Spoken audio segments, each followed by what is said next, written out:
Olá, meu povo, tudo bem com vocês? Que alegria estar aqui hoje, neste mega sábado, para nossa revisão de véspera, o seu concurso tão esperado. Deixa eu mandar um beijo para todo mundo que está aí ao vivo acompanhando essa revisão. Assisti as aulas anteriores, um pedacinho de cada uma, aulas maravilhosas, professores maravilhosos, e eu quero mandar um beijo enorme para todo mundo que está aí. E é isso, né, Brasil? Beijo no coração de vocês. Meu material já está disponível aí para vocês, os nossos desenhos. Vamos fazer uma revisão do conteúdo de direito civil para a gente recordar alguns temas interessantes e que a banca adora cobrar. Beijo no coração aí de todo mundo. Estamos com uma audiência sensacional. Vou bem deixar meu telefone aqui, ó, aberto no chat para poder conversar com vocês. E é sobre isso agora a melhor matéria. Bom dia, bom dia, bom dia. Estamos todos trabalhados na animação.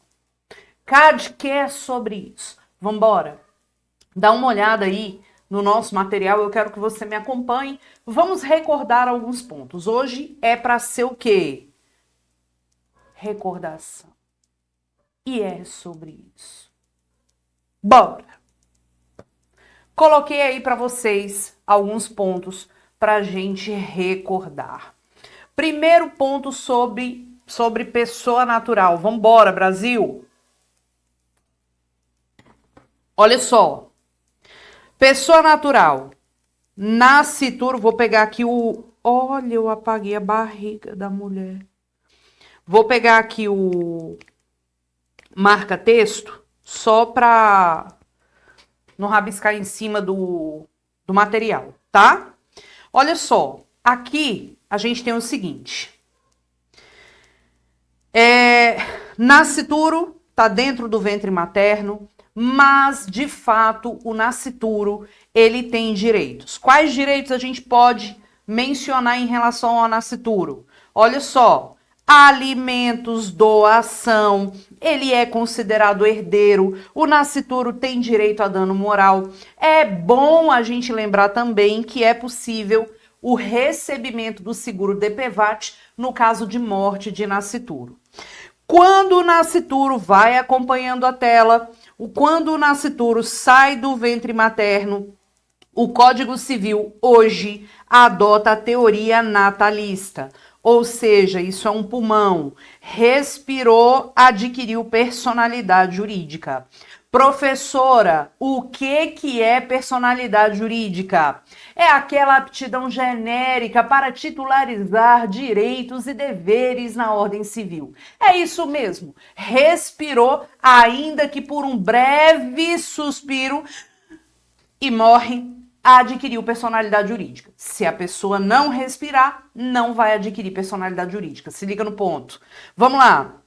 Se a pessoa nasce, respira, adquire personalidade civil, adquire capacidade de direito, personalidade civil ou personalidade jurídica, é a mesma coisa. Vai adquirir a certidão de nascimento. Nasceu, respirou, adquiriu personalidade jurídica, capacidade de direito e morreu, certidão de nascimento e de óbito. Se a pessoa nasce, não respira, ela não vai adquirir personalidade jurídica, ela não vai adquirir capacidade de direito, ela é chamada de natimorta. Professora, no Brasil, basta a respiração? Somente a respiração. Respirou, adquiriu personalidade jurídica e adquiriu capacidade de direito. Se liga, no Brasil não se exige forma humana, nem viabilidade, nem sobrevida. Significa que no Brasil adquire-se a personalidade jurídica simplesmente com a respiração. Isso cai em prova? Muito. Detalhe, não precisa forma humana, isso quer dizer que se a pessoa nasceu com alguma deformidade física, vai adquirir personalidade jurídica. No Brasil não se exige viabilidade. Isso quer dizer que a pessoa natural que tenha uma má formação interna dos órgãos, por exemplo, os anencéfalos, eles saindo do ventre materno e respirando adquirem personalidade jurídica, ponto.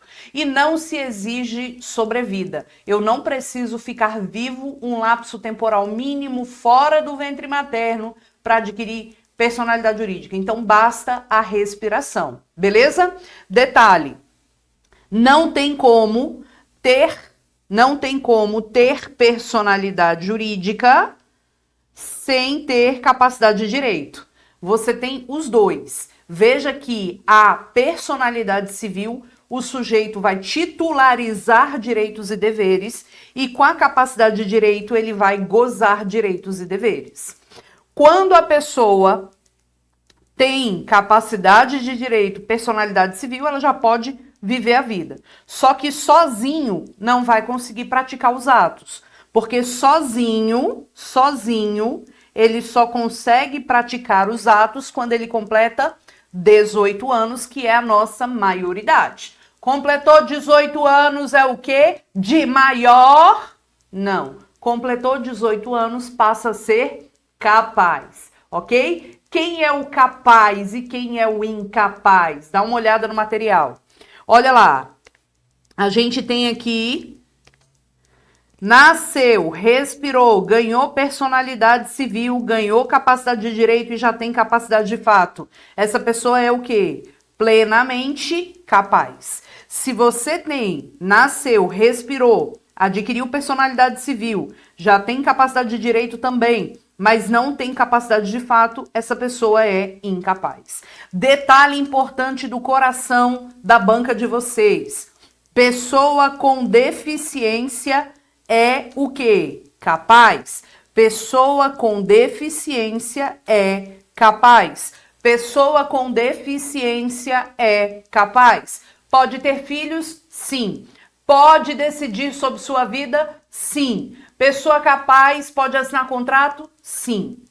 Então, hoje, você olha para uma pessoa, se ela tem uma deficiência, pela deficiência, você não pode presumir que ela seja incapaz. Mas, Roberta, então tá. Quem são esses incapazes aí que nós precisamos lembrar? Tem que memorizar. Não é difícil, é fácil. Olha o material. Quem são os incapazes, então? Nós vamos observar 2 artigos importantes. O artigo 3º. Ô, Senhor, Senhor da glória.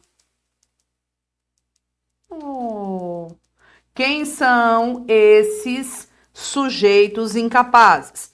São o nosso menor de 16 anos, que é o único absolutamente incapaz. Não existe mais nenhum tipo de incapacidade absoluta que não seja por conta do critério da idade, tá? Então, a pessoa absolutamente capaz é apenas e tão somente o menor de 16 anos. Tudo bem?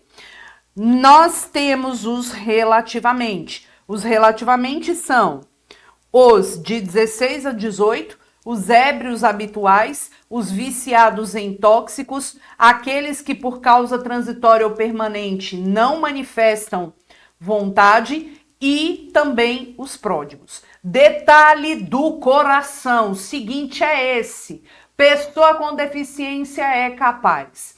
Porém, contudo, todavia, se pela deficiência ou por qualquer outro motivo essa pessoa não manifestar vontade, aí ela poderá ser considerada relativamente incapaz com base nessa situação aqui, ó.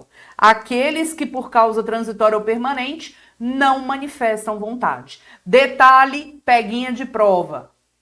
Quando a gente fala de incapaz, é sempre incapacidade de fato. Não existe incapacidade de direito. Eu arrebento sua cara se você errar uma miséria dessa. E é isso, e vamos seguir. Professora, tem como antecipar a capacidade de fato? A banca de vocês adora a emancipação. Tá lá no artigo 5º. Oh, meu Deus, mas que inferno! Tá lá no artigo 5º. O que nós vamos ter sobre a questão da incapacidade?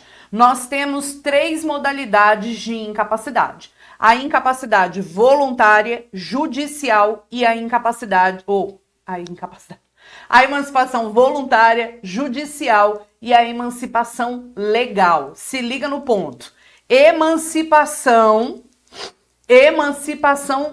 voluntária é concedida pelos pais, direto no cartório, por instrumento público e não existe a possibilidade de revogação. Não precisa de homologação judicial. Roberta, o pai que emancipa o filho com 16 anos, então, porque tem que ter os 16 anos.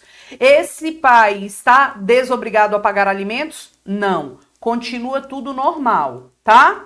Se o menor não tem sobre ele o poder familiar dos seus pais, ou porque os pais são falecidos, ou porque os pais perderam o poder familiar, detalhe importante, a gente vai ter o tutor tomando conta do menor. Tutor não emancipa tutelado. Tutor não emancipa tutelado. Quando o menor com 16 anos é emancipado, só pode ser pela via judicial. Então, o menor que tem 16 anos e que está sendo tutelado só pode ser emancipado por meio de decisão judicial. Então, eu preciso de emancipação judicial dada pelo juiz por uma sentença em um processo judicial, garantida a oitiva do próprio tutor e do Ministério Público. Mas a criatura tem que ter 16 anos. Robertina, quais são os casos de emancipação legal? Nós vamos ter casamento, exercício de emprego público efetivo, colação de grau em curso superior, por estabelecimento civil ou comercial, ou por relação de emprego, TikTok e pá, aqui. Faz assim. E a live NPC Milho? Nham, nham, nham. Flores. Ai, atim. Vamos ver. A Priscila é a braba. Não tem esses meninos ganhando muito dinheiro? Então, por estabelecimento civil ou comercial ou por relação de emprego, o menor com 16 anos vai poder ser considerado emancipado. Caiu no TJDFT dessa mesma banca a questão da criatura que estava lá no YouTube ganhando dinheiro, mas tinha 15 anos. Ela não está emancipada. Milho. Nham, nham, nham. É isso. Não está emancipada, ok? Então, cuidado. Casamento. A banca ama. Casou com 16. Top! Divorciou com 17. Volta a ser incapaz? Claro que não! É claro que não! Fica capaz, menino! Não é aprovação no vestibular. É colação de grau em curso superior. Larga de feiura. Não é estágio na administração. É exercício de emprego público efetivo. Não é nomeação, não é posse. É exercício de emprego público efetivo. E é isso. Segue o bonde. Como é que a pessoa natural chega ao fim? Com a morte. Nós temos vários tipos de morte? Pois muito que bem. Sim, temos. Mas, professora, esses vários tipos de morte, é morte morrida, morte matada? Claro que não. Na verdade, a gente vai ter o quê? Olha o nosso material. Ou a morte, ela tem várias consequências. Põe fim ao casamento, põe fim ao poder familiar dos filhos, gera o fenômeno da herança, põe fim nos contratos personalíssimos, tá? Deixa eu te falar, nós temos vários tipos de morte, morte morrida, morte matada também, mas aqui no direito civil a gente tem o quê? A gente tem o quê? Morte real, que Tá lá o corpo estendido no chão. Morte real é aquela morte real oficial. Tá lá o corpo estendido no chão. Chama a ambulância central, já tá morto. Aí vem o médico, emite o atestado médico e é sobre. Tá morto. Certidão de óbito. Detalhe do coração. Embora a personalidade civil comece com a respiração, a morte é com a morte cerebral, tá? Então, a morte efetiva é com a morte cerebral. Inclusive, para ser detectada no caso de transplante de órgãos pós-mortem. A gente tem a morte presumida? Temos a morte presumida. A morte presumida é aquela morte em que não há o corpo morto. Desapareceu. Ou porque a pessoa, né, estava em guerra, não voltou, ou porque a pessoa desapareceu. Enfim, na morte presumida, a gente tem aqui, ó, a morte sem declaração de ausência, que é aquela morte em que não é o caso de desaparecimento da pessoa. A pessoa, nesse caso da morte presumida sem declaração de ausência, é a situação de uma pessoa que, por exemplo, estava num avião, o avião caiu em alto mar e o corpo sumiu, ou a pessoa foi sequestrada, já pagaram até o resgate e a pessoa não voltou. As pessoas lá de Brumadinho, cujos corpos não foram encontrados até hoje. Então, é presumida a morte. Se não achou o corpo morto, mas é altamente provável que a pessoa esteja morta, tá?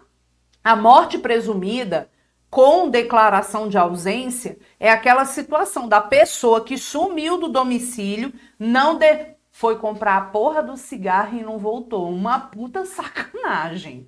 Então, esses casos, se a pessoa com o passar do tempo realmente não volta, aí a gente tem a declaração da morte dela. Mas é um procedimento regido lá pelo artigo 22 a 39. Professora, a pessoa que está em coma, a depender do tempo, não pode ser declarada morte presumida, não. Nesse caso, se o corpo está lá no hospital em coma, para que ocorra a morte, o médico vai ter que atestar aquela morte, tá bom? Do Neida Juan Santana.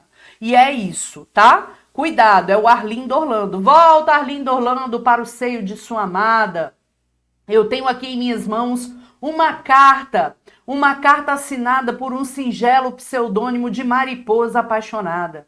Ela nos conta que no dia que seria o do dia mais feliz de sua vida, seu noivo, Arlindo Orlando, escafedeu-se, desapareceu, sumiu. Oh, Arlindo Orlando, volte para o seio de sua amada, onde quer que você se encontre. Ela espera ver aquele caminhão voltando de faróis baixo para choque duro. É o Arlindo Orlando, lá da música Dois Passos do Paraíso, de Blitz. O cara sumiu, escafedeu. Eu posso, se o tempo passar e a pessoa não voltar, declarar a morte presumida desta pessoa. Fechou? Lembre-se que se o ausente... Decora agora. Se o ausente conta com 80 anos de idade e de 5 anos eu não tenho mais notícia... Morte presumida com declaração de ausência, mas a gente já vai direto para a declaração da morte dele. Que não é possível. 80 anos, 5 anos sem notícia. Se cair isso na sua prova, morte presumida com declaração de ausência, já vai direto para o final do procedimento, tá? Da fase da sucessão definitiva. E é sobre. Comoriência é uma morte assim, no mesmo momento. Roberta, como assim? Imagina que o avião caiu e as pessoas estão todas lá no chão, os corpos no chão. Quando a autoridade chegou, Não dá para saber, nem pela tecnologia médica, quem morreu primeiro. Cade que é importante você saber o horário exato da morte da pessoa. Tem que saber. Morreu às 20 horas e 2 minutos. Tem que saber. Aí, o que acontece? Se você chega lá, os corpos estão estraçalhados no chão. Não dá para saber quem morreu primeiro. Não vamos presumir que morreu primeiro, mais bonito, mais feio, mais gordo, mais magro, mais branco, mais amarelo, mais preto. Não, não vamos presumir isso. Nós vamos observar que se não der para saber quem morreu primeiro, a gente considera comorientes. Os comorientes são aqueles mortos na mesma situação de tempo. Não precisa ser no mesmo lugar. Exemplo, deu um terremoto, o fulano morreu num lugar, a mãe dele morreu no outro. Ponto, isso é comoriense. Roberto, e essa tal dessa morte civil? Morte civil é uma morte que nós não adotamos no Brasil. É a pena de banimento. Tipo, no ordenamento jurídico que se admite a morte civil, a pessoa fez uma merda do caramba e aí foi condenada a um morto civil. Do tipo, você não é ninguém. Você, pra mim, é uma pessoa morta. Você não significa nada pra ninguém, nem pro Estado, de nada, de nada. Você é um zumbi. No Brasil, a gente não tem morte civil. Fechou? Segue o bonde. Prof do meu coração, o que mais?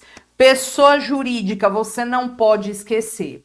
Quem são as pessoas jurídicas que nós temos? Pessoa jurídica de direito público interno e externo, de direito público externo, estados estrangeiros e organizações internacionais, e de direito público interno, União, estados, DF, municípios e as respectivas autarquias, tá?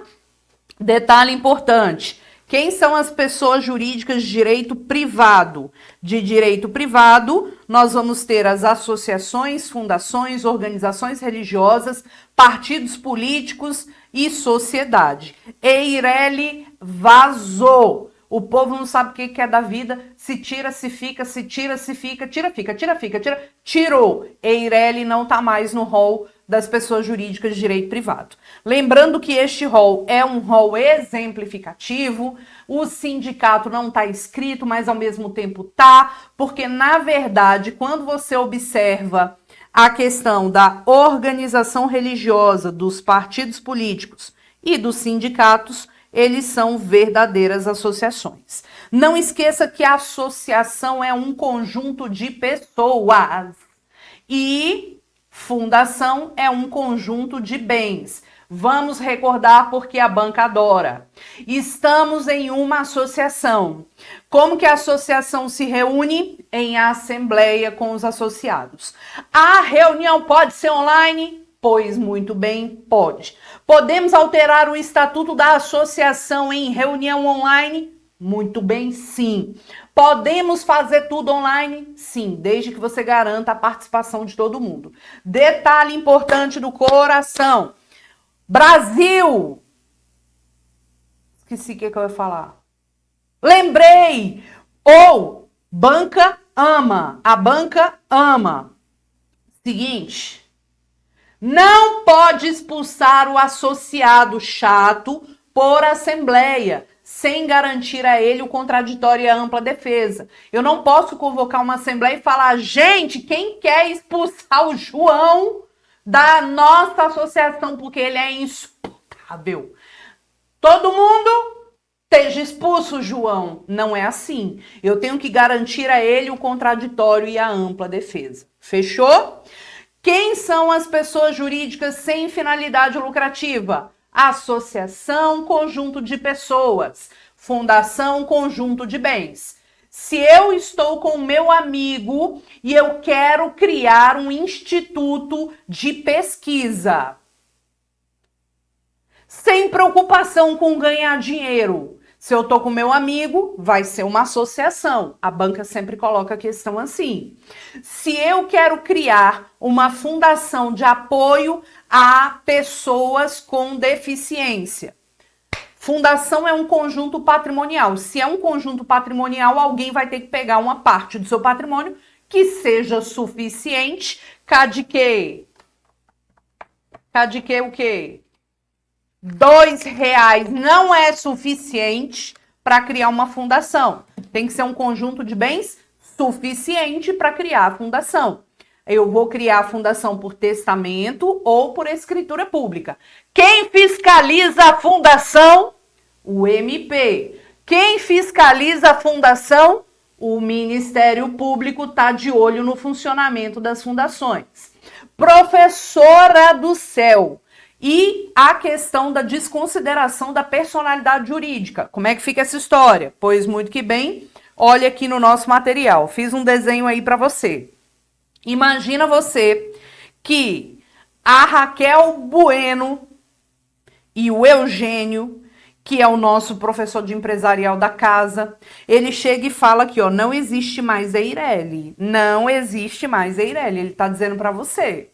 Imagina que o Eugênio e a Raquel se juntam e abrem um bar. Eles não formalizam o registro da pessoa jurídica, porque a pessoa jurídica de direito privado só passa a existir a partir do registro. Eles não formalizam isso. Eles vão com a cara e a coragem e abrem o bar Xaninhas Bar. E aí a Raquel contrata a professora Blasucci, maravilhosa, para cantar no bar. Para cantar no bar. Tá?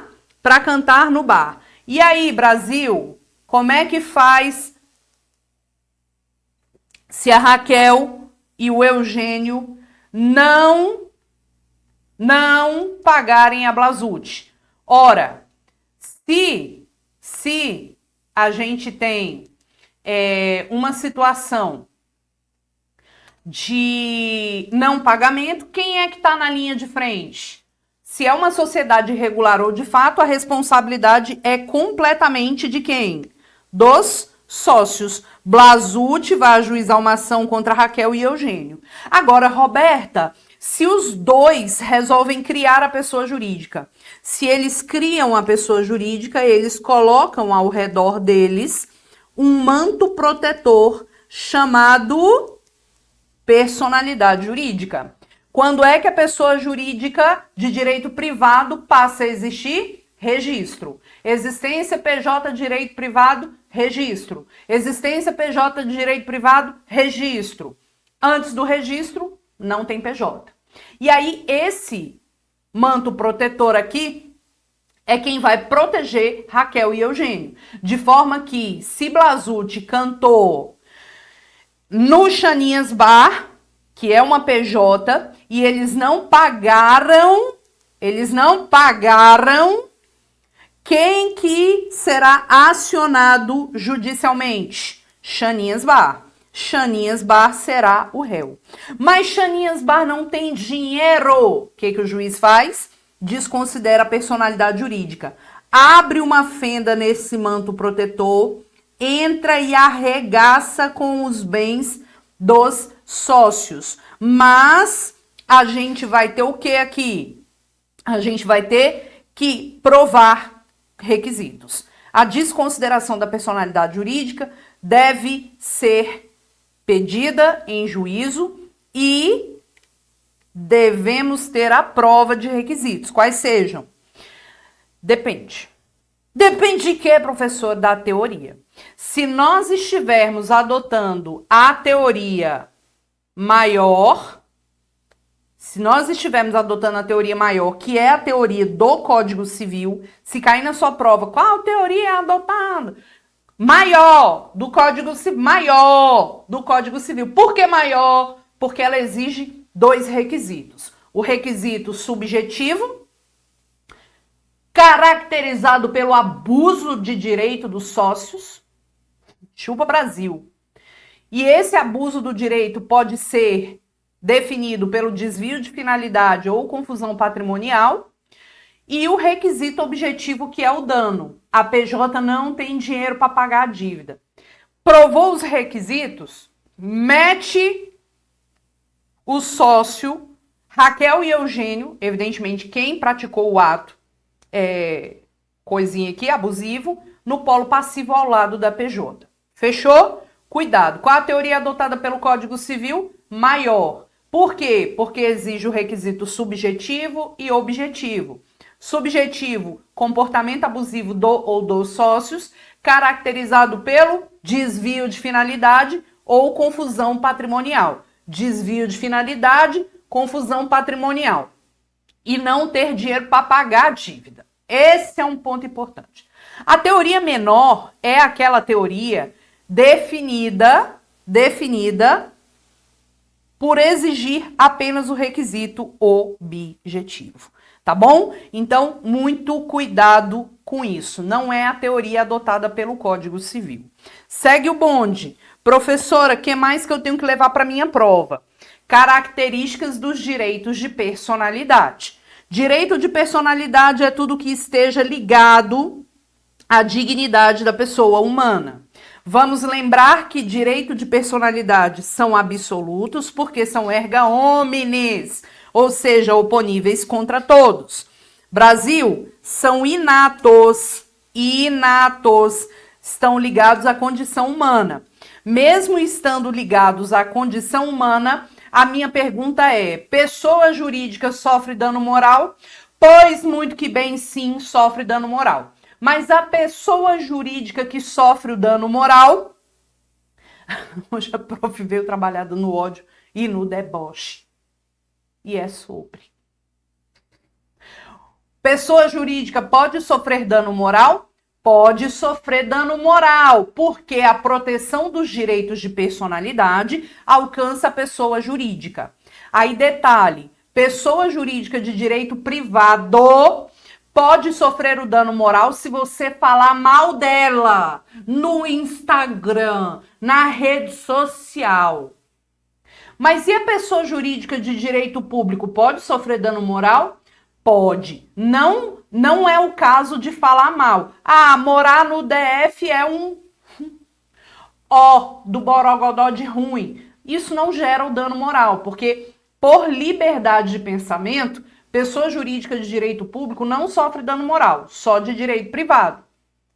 Quando é que a pessoa jurídica de direito público vai sofrer o dano moral? Vai sofrer o dano moral quando houver o quê? O quê?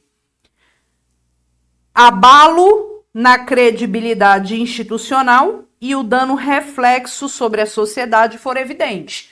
Esse resumo aqui aconteceu no julgado do STJ do caso Georgina de Freitas, aquela senhora que inclusive faleceu recentemente, que deu um golpe bilionário no INSS, roubou o dinheiro do INSS real oficial. O INSS é uma autarquia, você sabe disso, e o STJ falou: ó, Brasil, a gente sempre concluiu que pessoa jurídica de direito privado que sofre dano moral, mas a pessoa jurídica de direito público pode, quando houver um abalo da credibilidade institucional e o dano à sociedade for evidente, for claro e evidente. Vai ter dano moral para PJ de direito público, sim, tá bom? Em tempo, os direitos de personalidade são extrapatrimoniais. Isso quer dizer que sua honra, seu nome, pipipi, popopó, não tem preço. Mas quem viola o direito de personalidade do coleguinha vai pagar a reparação. É o dano, que pode ser um dano moral, um dano material, um dano estético, e você tem que lembrar que esses danos são cumuláveis. Professor, eu posso cobrar dano moral e dano estético tudo junto? Pode sim, que o STJ permite. São imprescritíveis. Nossa, há anos eu não estou valendo nada. Há anos a minha honra não está valendo nada. Significa que você perdeu o direito à honra de que você nunca exerceu uma proteção de sua honra? Não, porque os direitos de personalidade não se perdem pelo decurso do tempo. Os direitos de personalidade, eles não morrem pelo passar do tempo. Morre com a pessoa se ela morrer, né? Mas, olha lá, são imprescritíveis. Porém, contudo, todavia, se ocorre a violação do direito de personalidade, você vai ter que entrar com uma ação de reparação para pedir para o juiz fixar o dano. Esse caso exige exige prazo. Quando é que você vai observar o prazo? Imagina, a pessoa causou dano para outro, a partir da ciência do dano ou da ocorrência efetiva do dano, você tem 3 anos para cobrar o seu dano moral. Se passar o prazo dos 3 anos, já era. Acabou. Então, dano moral por violação de direito de personalidade, 3 anos. Dano material, dano estético, 3 anos. Professora, será que tem algum caso de direito de personalidade violado e a ação é imprescritível? Temos súmula 647 do STJ. Perseguição política, torturas ocorridas na ditadura militar, o dano moral é imprescritível. O dano moral é imprescritível. Pode passar 1000 anos, você pode ajuizar a ação para pleitear o seu dano moral contra a União, tá? Contra o Estado. E não esqueça da recente súmula 642.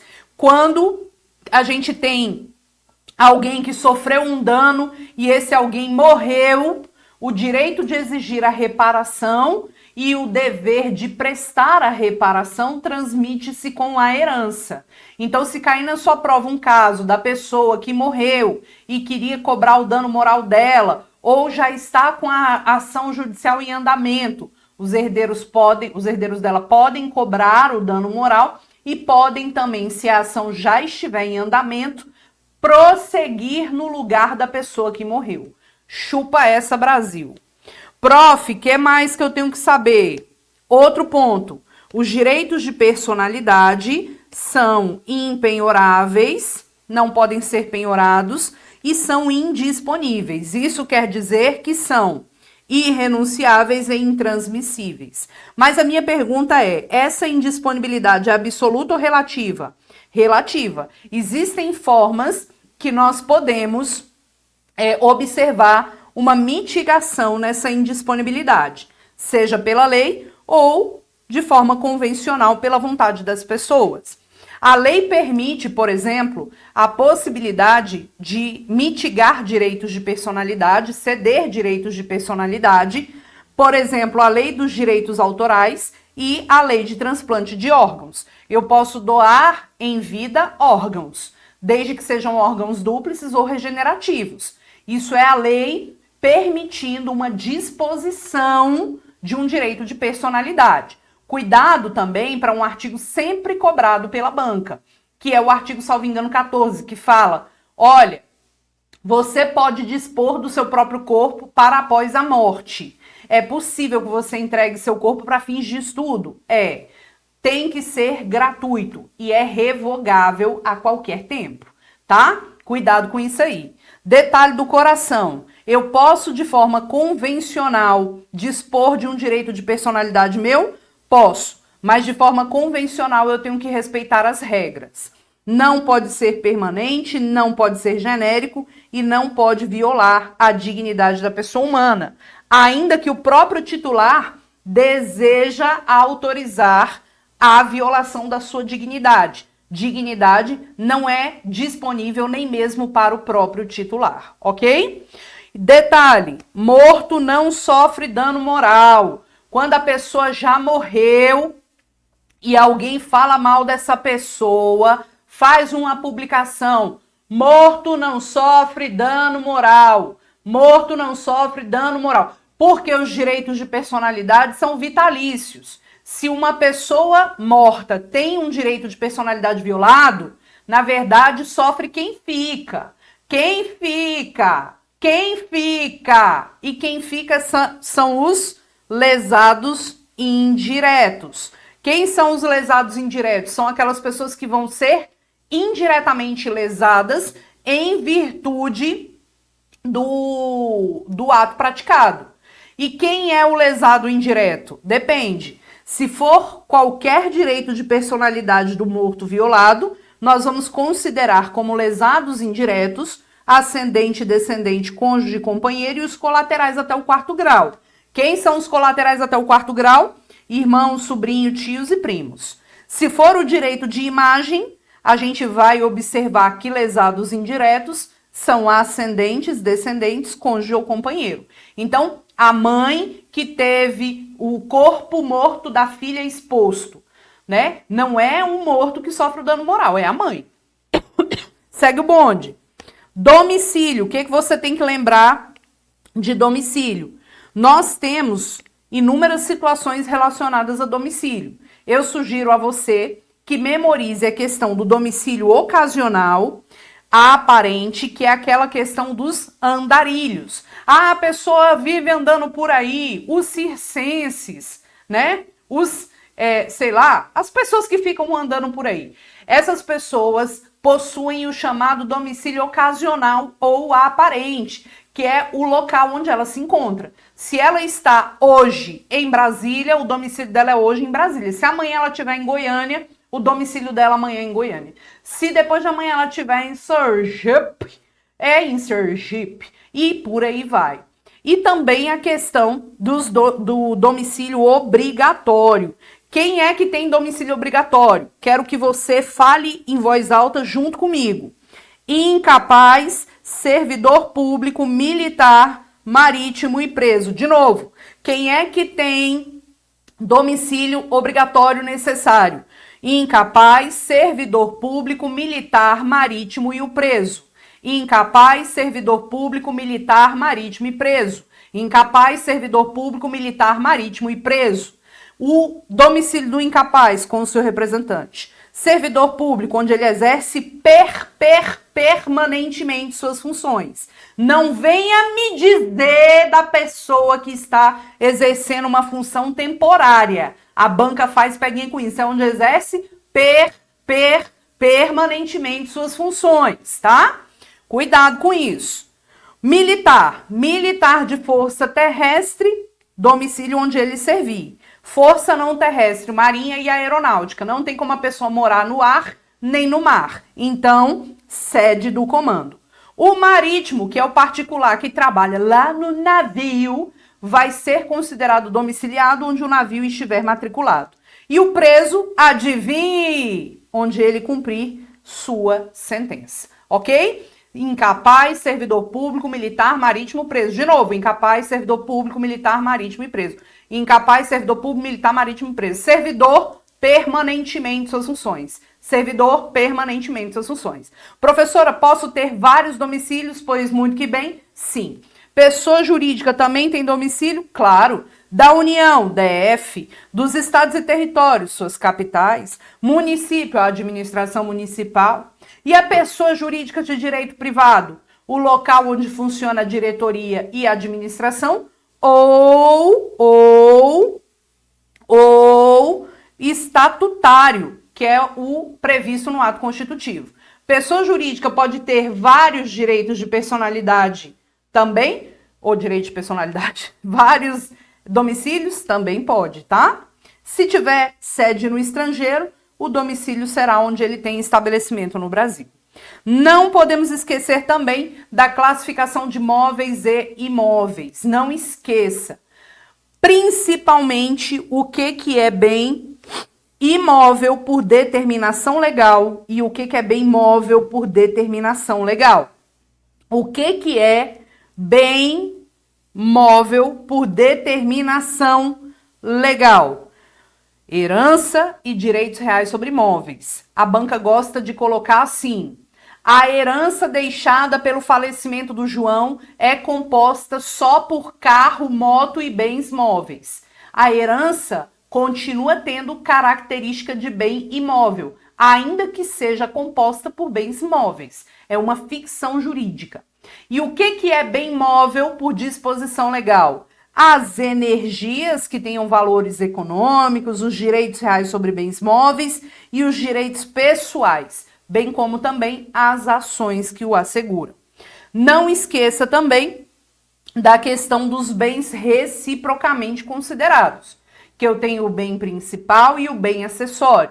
O que é considerado bem acessório, Brasil? É aquele que depende do principal. O que nós temos aqui? Opa, fiz cagada. Nós temos o que aqui, gente?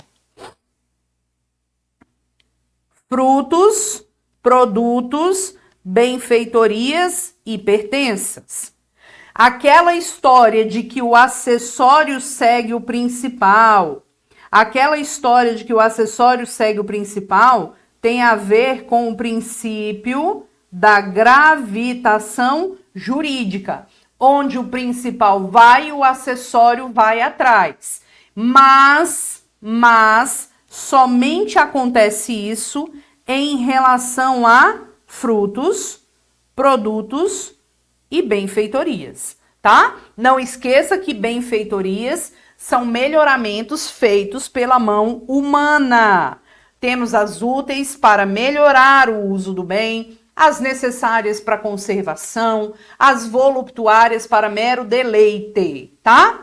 Não segue o principal, o que não seja parte integrante. Professor, o que não é parte integrante?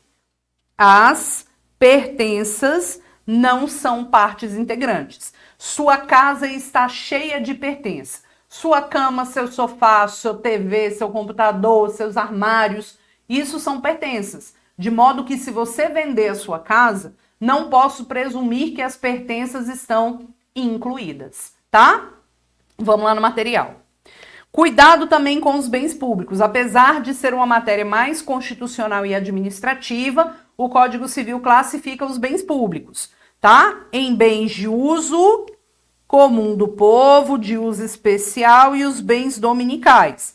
Não esqueça das características dos bens públicos. São inalienáveis, impenhoráveis, imprescritíveis e não oneráveis. O detalhe é, cuidado com a imprescritibilidade. Significa dizer que os bens públicos não podem sofrer uso capião. Você pode ficar ocupando o bem público por 1000 anos. Você nunca vai adquirir o bem por uso capião. Para a incidência de uso capião, não é uso capitão nem urso campeão. A uso capião é a aquisição da propriedade pelo decurso do tempo. Você, para adquirir a propriedade pelo decurso do tempo, você tem que estar em um bem particular. Bens públicos não podem ser usucapidos. Ah, mas eu ocupei essa área pública tem 10.000 anos. Foda-se, você não vai adquirir a propriedade desse bem, tá bom? Vamos lá. Cuidado com o negócio jurídico. Quais são os degraus que nós precisamos analisar em relação a negócio jurídico? Precisamos lembrar da escada pontiana. O que eu preciso? Existência, validade e eficácia. Observe, para analisar se o negócio jurídico é válido ou não, ele precisa o quê? Existir. O negócio jurídico válido, ele vai obrigatoriamente produzir efeitos? Não, porque uma coisa é uma coisa, outra coisa é outra coisa. Para verificar se é válido ou não, ele tem que existir. Se ele for válido, não significa que vai produzir efeitos. Se ele for inválido, não significa que não vai produzir efeitos, porque eu posso ter um negócio válido que não produz efeitos, eu posso ter um negócio inválido e que produz efeitos, porque uma coisa é uma coisa, outra coisa é outra coisa. Agora, o que eu preciso efetivamente para que o negócio jurídico exista?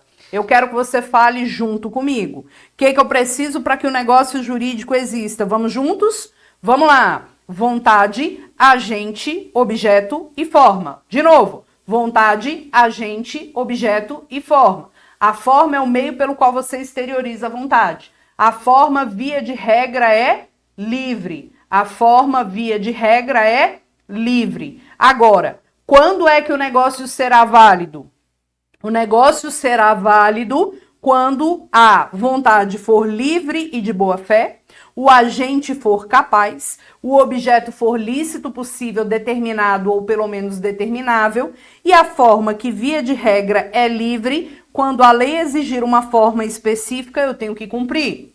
Qual é a dica que eu te dou? O artigo 108, que diz: quando o negócio jurídico, e toda vez que você está pensando em negócio jurídico, você está pensando em contratos e testamentos. Quando o negócio jurídico envolver direito real sobre bem imóvel, e lembre-se que direito real é aquele direito que gravita em torno de propriedade. Então você pensa logo na propriedade.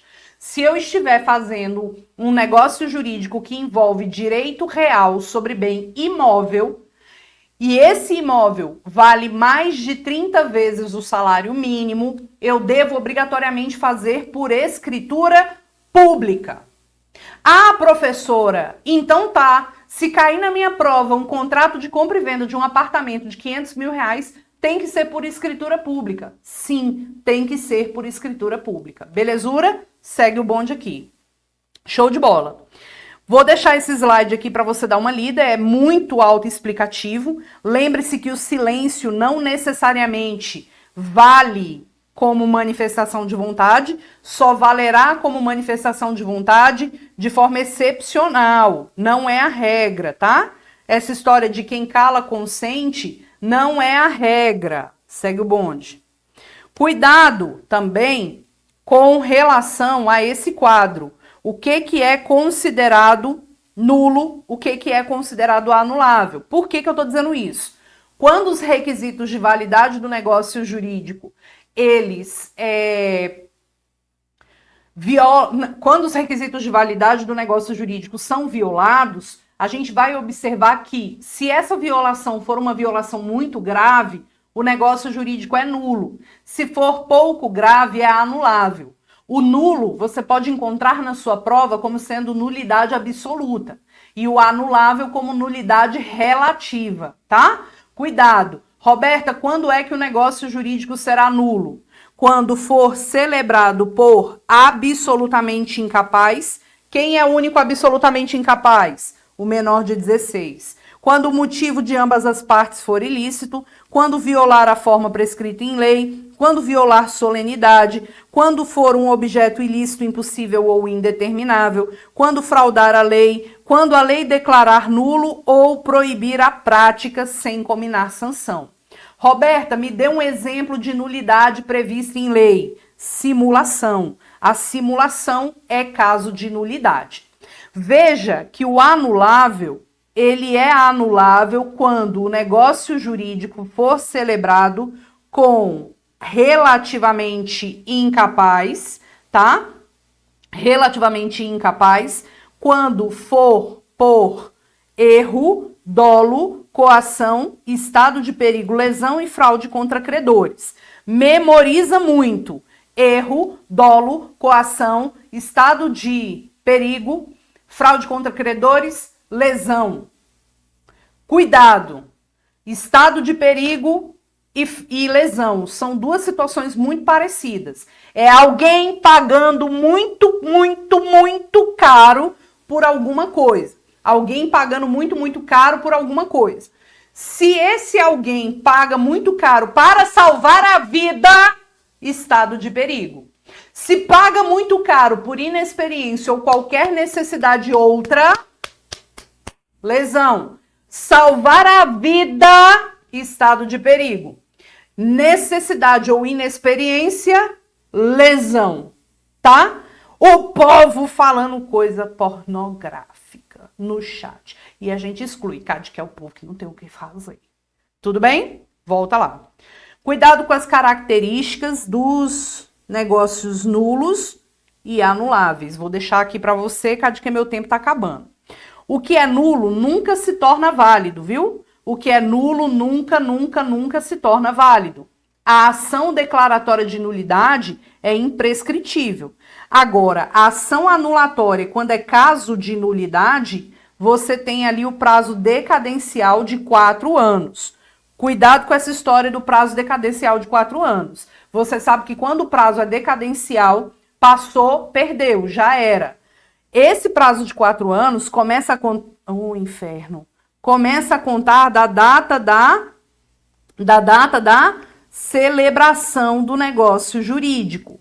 Mas no caso de coação e incapacidade relativa, esse prazo vai começar a contar da data em que cessar a coação ou a incapacidade. Tem um início ali diferente. E quando a lei dispuser que um caso é de anulabilidade sem prescrever o prazo, você vai considerar o prazo de 2 anos. Isso também é um peguinha de prova. todas as vezes que a lei dispuser de um caso de anulabilidade sem prescrever prazo, você vai considerar 2 anos. Não esqueça também que a banca adora simulação. Simulação é uma situação de 2 ou mais pessoas em conluio, nesse caso aqui são esses 2, em conluio para enganar alguém ou fraudar a lei. Imagina que Maria é casada com o Carlos e a Maria tem o Ricardão de amante. E a Maria quer pegar e fazer a doação de um carro pro Ricardo. Só que aí, como isso vai dar uma merda do caramba, ela fala assim, vamos fingir então. Vamos fazer uma compra e venda, você finge que me paga e fica elas por elas. Isso é uma simulação. Eu quero que você perceba que quando a gente fala de simulação, a gente tem 2 situações. O negócio jurídico simulado e o negócio jurídico dissimulado. Roberta, que diabo é isso? Olha para o material. O simulado é sempre o que você faz para acobertar o que você quer. Simulado é sempre nulo. Nesse caso aqui, foi a compra e venda entre Maria e Ricardão. O dissimulado é o que você verdadeiramente deseja e que por algum motivo você não quer que alguém saiba. Então, o simulado, ele pode ser válido. Ele pode ser válido, porque o dissimulado ele é analisado separadamente. Então, nulo, simulado, sempre nulo. Dissimulado, pode ser válido. Vamos decorar? Simulado, sempre nulo. Dissimulado, pode ser válido. Simulado, sempre nulo. Dissimulado, pode ser válido. Simulado, o que eu faço? Dissimulado, o que eu desejo. Simulado, o que eu faço? Para acobertar o dissimulado, que é o que eu desejo. Beleza? Cuidado também, para a gente finalizar, com questão de prescrição. Prescrição não pode ser alterada pelas partes, pode ser alegada em qualquer tempo dentro do processo, o juiz pode conhecer de ofício, tá? Os prazos são sempre previstos em lei, você pode renunciar à prescrição, o devedor pode renunciar à prescrição, essa renúncia pode ser expressa ou tácita, mas não pode prejudicar terceiros, nem pode ser antes da consumação do prazo. Para quem tem dificuldade, detalhe do coração. Para quem tem dificuldade, não esqueça. Prescrição é sempre credor cobrando devedor. Falou em credor cobrando devedor, a gente está falando de prescrição. Todo prazo prescricional está apenas e tão somente em 2 artigos, 205 e 206. São prazos de 1, 2, 3, 4, 5 ou 10 anos. O prazo máximo de prescrição são 10 anos. Cuidado, porque prescrição pode estar ligada à causa que impede, suspende ou interrompe a prescrição. Quero que você tenha cuidado que as causas de interrupção da prescrição estão no 202, 203, 204. Veja que se a Raquel me deve dinheiro e eu estou no prazo prescricional, ela chega para mim e fala assim, devo mesmo, não nego. Significa que vai interromper o prazo prescricional, ou seja, zera e volta a contar de novo. Se depois que termina o prazo de prescrição, ela chega para mim e fala assim, devo mesmo essa porra, é caso de renúncia ao prazo prescricional. Então, cuidado. Se antes do fim você assume a dívida, interrompe, zera. Se você, depois que passou o prazo prescricional, diz que deve mesmo, reconhece a porra toda, é caso de renúncia. E aqui, cuidado, porque decadência é a perda do próprio direito. Pode ser prazo legal, pode ser convencionado pelas partes, pode ser em dias, meses, anos. É nula renúncia à decadência legal e o juiz só pode conhecer de ofício da decadência legal, tá? Cuidado com isso. Falou em credor cobrando devedor, prazo prescricional. E é isso, meus amores, um beijo para vocês. Vai seguir aí o próximo professor. Espero que você tenha gostado dessa revisão. Escute hoje à noite a música Resiliência da Tribo da Periferia, que diz: Somente terá direito à vista mais fantástica aquele que aguentar o processo de escalada da montanha. Porque ninguém nasceu no topo da montanha. E a escalada sempre será árdua. O seu suor sempre valerá a pena. A lágrima que cai do seu rosto é o teor do quadro mais lindo. E aí, parça, você é luz que ofusca o inimigo. Porque o melhor peixe é o que você pesca. A melhor caça é a que você caça. O alívio vale o seu suor da testa. Porque o que vem de graça é mais sem graça. Beijo pra você. Fica com Deus. Qualquer coisa eu tô lá no Instagram, @prof. Roberta Queiroz. E aqui no GRAM, 2 cursos. Direito Civil Desenhado e Processo Civil Desenhado. Cheiro nesse cangote. Beijo. Tchau. Ufa!